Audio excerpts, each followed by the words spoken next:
I'm ugly.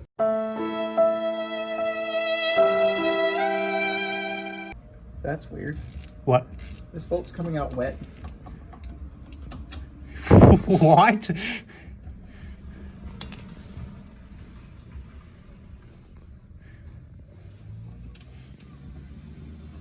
Is it not wet?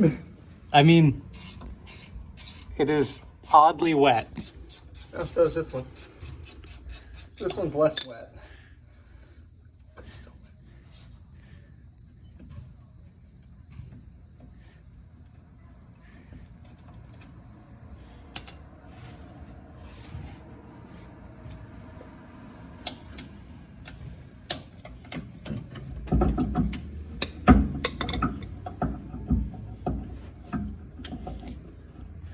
I feel like... Really? What? Fucking really? Oh, Thord. Okay. I feel like that drive shaft is surprisingly beefy for being factory.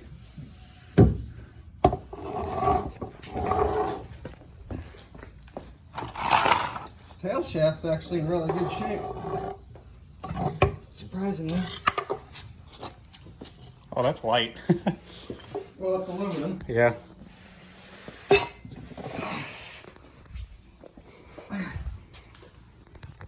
Drive shaft's out. Fuck yeah. Thumbs up. What is up, guys? So we have some exciting news for the Lincoln. Let me turn this light on here. So we kind of randomly decided that the Lincoln wasn't going to get a whole lot better without us doing some pretty extensive work to it. So here, I'll just show you.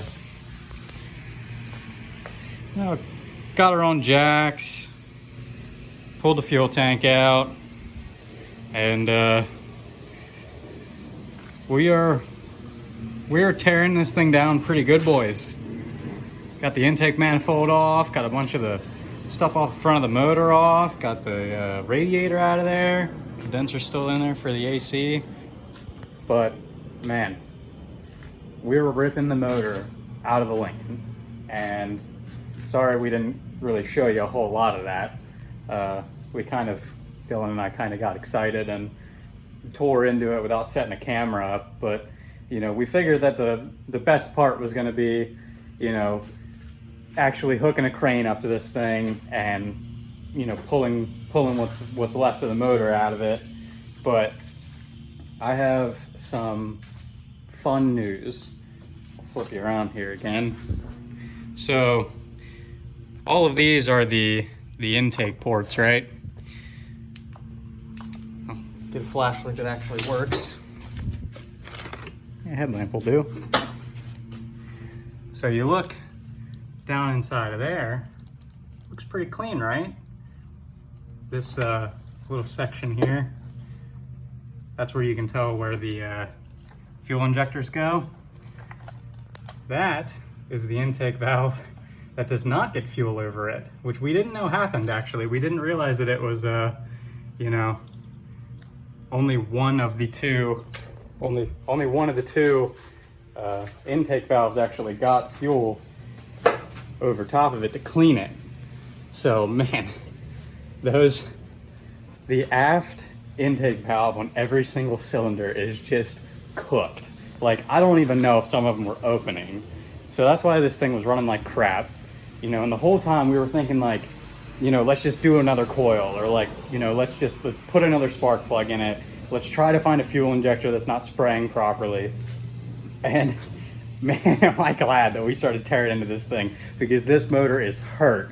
So, you know, after we're done pulling this thing out, we're gonna refresh it. I really wanna do rods and pistons. I don't know if it's in the budget for this time around, but we're at least gonna clean everything, get new gaskets, get new bearings, get new piston rings, and at least bring this thing back to as close to stock as it can be, you know, so it'll make 250, you know, wheel horsepower, and then we can spray it comfortably with like a 100 or 200 shot of nitrous, and hopefully crack that 400 wheel horsepower mark on the stock motor, which seems to be kind of the limit on the stock motor. But I'll tell you what, we got some big things coming, like fuel cell things, nitrous things, you know, like obviously the refreshed motor, and we're just really excited about it. So stick around. New motor in the Lincoln. We're super excited about it. Thanks for watching.